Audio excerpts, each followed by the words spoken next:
En el nombre del Padre, y del Hijo, y del Espíritu Santo. Amén. 25 de enero del 2024. Queridos hermanos, continuamos con esto que podríamos llamar nuestra escuela, pequeña escuela de la divina voluntad. Todo parte del conocimiento de lo que el Señor ha querido manifestar.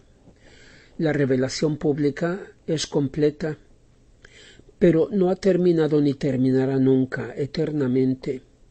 Lo dice la misma Sagrada Escritura. El Señor en la última cena dice: muchas cosas tengo aún que deciros, pero por el momento no sois capaces de comprenderlas. Pero cuando venga el Espíritu de la verdad, Él os llevará a la verdad por entero, porque no hablará por su cuenta, sino que dirá todo lo que habrá oído, y os anunciará las cosas futuras. San Pablo dice en la primera carta a los Corintios: yo, hermanos, hasta ahora no os he podido hablar como a hombres espirituales, sino como a seres carnales, recién nacidos en Cristo. Os he dado leche, no un alimento sólido, porque no erais capaces, y ni ahora lo sois, porque todavía sois carnales. Si entre vosotros hay envidia y discordia, ¿no sois acaso carnales y os comportáis de manera humana? San Pedro nos dice en su primera carta: preparando vuestra mente a la acción, vigilad y poned toda esperanza en aquella gracia que se os dará cuando Jesucristo se revelará. Y San Juan, también en su primera carta, dice: carísimos, ahora ya somos hijos de Dios, aunque aún no se ha manifestado lo que hemos de ser, mas sabemos que cuando se manifieste seremos semejantes a Él, porque le veremos como Él es. En el libro de los Hechos de los Apóstoles, en el capítulo 8, leemos que el ministro de la reina de Etiopía regresaba de una peregrinación a Jerusalén. Dijo entonces el Espíritu Santo a Felipe: acércate y llégate a ese carro. Apresuró el paso Felipe, y oyendo que leía al profeta Isaías, le dijo: ¿entiendes eso que estás leyendo? El otro le respondió: ¿y cómo podría si nadie me instruye? Lo mismo vale para los escritos de Luisa, no porque su contenido sea difícil, sino porque quien se acerca a ellos se siente en un primer momento desorientado, tanto por el tema como por cómo se expresa Luisa, y sobre todo porque lo que el anuncio del Señor descubre es una gran sorpresa. En cada cosa que leemos en los escritos, deberíamos preguntarnos: ¿esto quién lo está diciendo, Jesús o Luisa?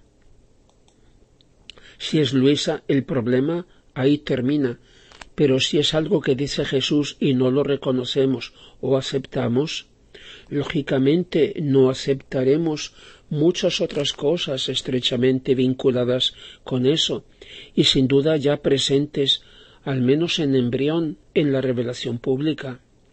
Por tanto, cuidado con no valuar con ligereza cosas que a primera vista pueden parecernos extrañas o desconcertantes.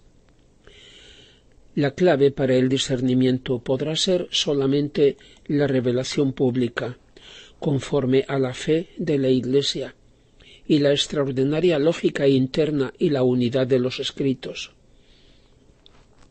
Para comprender su contenido, su mensaje, no basta leerlos o estudiarlos.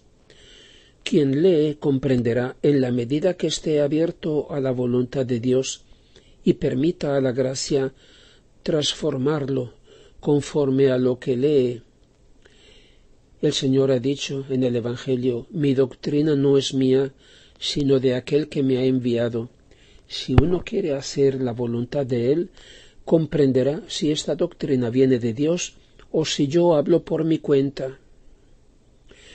Enseguida se siente una íntima conmoción y atracción, o por el contrario, se traduce en un instintivo rechazo y desacuerdo. Antes aún de poder juzgar lo que se lee, somos nosotros juzgados. En los escritos buscamos la razón de lo que sentimos, sin darnos cuenta de que el motivo está dentro de nuestra conciencia. Desde las primeras páginas de los escritos, ya en el segundo volumen, el 19 de mayo de 1899, el Señor nos avisa: yo me comunico tanto a los humildes como a los sencillos, porque enseguida creen en mis gracias y las tienen en gran estima, aunque sean ignorantes y pobres. Pero con esos otros que ves, yo soy muy reacio, porque el primer paso que acerca el alma a mí es la creencia. Por tanto, con toda su ciencia y doctrina e incluso santidad, nunca sienten un rayo de luz celestial, o sea que van por el camino natural y nunca llegan a tocar ni siquiera un poco lo que es sobrenatural. Ahí tienes la causa de por qué en el curso de mi vida mortal no hubo ni un sabio o un sacerdote o un potentado entre mis seguidores, sino todos ignorantes y de pobre condición, por ser más humildes y sencillos, y también más dispuestos a hacer grandes sacrificios por mí. Para orientarnos en la lectura de los escritos debemos considerar las líneas maestras de la espiritualidad de Luisa Picarreta, que se encuentra en sus escritos. Y ante todo, ¿cómo debemos considerarlos? Hay quien los llama de un modo y quien de otro. ¿Cómo sería justo llamarlos? ¿Obras? ¿Diario? Ya vimos que el título se lo ha dado el mismo Jesús, Libro de Cielo. Desde las primeras páginas Luisa aparece como un alma mística que ha escrito, como tantos otros autores antiguos y recientes en la Iglesia, de los que se conocen sus experiencias íntimas espirituales. Luisa sólo en parte se puede considerar así, porque sus escritos no describen sólo un itinerario de vida espiritual, sino que son, y ya lo hemos dicho, la proclamación del decreto o proyecto eterno de Dios que anuncia el cumplimiento de su reino, el reino de su voluntad. Lo que ella ha escrito no es fruto de su voluntad ni de su capacidad. De hecho, ¿de quién son estos escritos? Sólo hasta un cierto punto son suyos, sólo en parte y no la parte principal. Ella ha puesto en ellos su vida, destilada gota a costa de hacerse inmensa violencia, con obediencia heroica. Ella ha puesto su lucha interior continua, la victoria de la voluntad divina sobre su enorme repugnancia. Ella ha puesto su fatiga, su pobrísima cultura. Solo fue a la escuela 1 o 2 años. Sabía poco más que leer y escribir. Su ortografía y sintaxis más que aproximada, su lenguaje con rasgos dialectales, su mano llagada. Ella estaba estigmatizada, aunque en forma invisible, y con esa mano escribió unas 14.000 páginas durante casi 40 años. Ella ha puesto la parte humana, lo que cubre el contenido. El contenido lo ha puesto el Señor. Ella representa la paja, Jesús el trigo. De Luisa es el envoltorio, los accidentes. De Jesús es la sustancia. Él la reclama tantas veces como suya, pero aunque no lo hiciera es evidente. Los escritos, por tanto, son de ella, pero sobre todo de él. Son suyos los derechos de autor. Son, como bien había comprendido el último confesor de Luisa, don Benedetto Calvi, los hijos de Jesús y de Luisa. El Señor le dice: Hija mía, si quien te guía y dirige te da esta obediencia, o sea, de escribir, significa que ha comprendido que soy yo el que te habla y el valor que tiene hasta una sola de mis palabras. Ah, tú no sabes cómo lo asisto y estoy en torno a él mientras lee los escritos míos y tuyos sobre mi voluntad. Le dice: hija mía, no te angusties, estos escritos son míos, no tuyos, y en mano de quien puedan ir a parar nadie podrá tocarlos para estropearlos. Yo los sabré custodiar y proteger, porque es algo que me pertenece, y todo el que los tome con buena y recta voluntad hallará la cadena de luz y de amor con que amo a las criaturas. Puedo llamar estos escritos desahogo de mi amor, locuras, delirios, excesos de mi amor, con los que quiero vencer a la criatura para que vuelva a mis brazos, para hacerle que sienta cuánto la amo. Y le dice esto ya en el último volumen, en el volumen 36, hija mía, no te preocupes de los escritos. Yo seré atento custodio, porque me cuestan demasiado. Me cuesta mi voluntad presente en estos escritos como vida primaria.